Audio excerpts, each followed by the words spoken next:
Écouter les fonds marins à l'aide de la fibre optique. C'est ce que rend possible le projet Hydre. Le principe ? Interroger les ondes acoustiques qui viennent perturber la fibre optique et faire de ce fil un véritable micro. C'est une fibre de gros diamètre qu'on a besoin d'utiliser pour qu'elle soit très sensible à son environnement extérieur. Et donc l'innovation Hydre, elle consiste à utiliser cette fibre de gros diamètre et à en faire un bon capteur. On parle de fibres qui ont un cœur de 60 microns. Donc c'est déjà l'épaisseur d'un cheveu. Donc ça reste des objets qui sont microscopiques, mais à l'échelle de la lumière, c'est des objets qui sont très gros.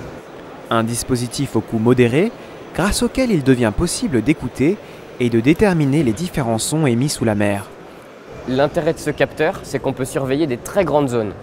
On peut surveiller typiquement des zones qui font du kilomètre, et donc on peut tout à fait encercler une zone ou fermer un site sensible où on sait exactement les bateaux, les plongeurs ou les drones sous-marins qui passent sous l'eau. On peut les identifier, on peut les suivre et éventuellement déclencher une alerte. Imaginée par des chercheurs du CNRS et de l'Université de Nice Sophia Antipolis, cette innovation, financée par la Direction Générale de l'Armement, a été développée en partenariat avec la PME Kilia et Thales. Un prototype a été testé cette année dans des conditions réelles.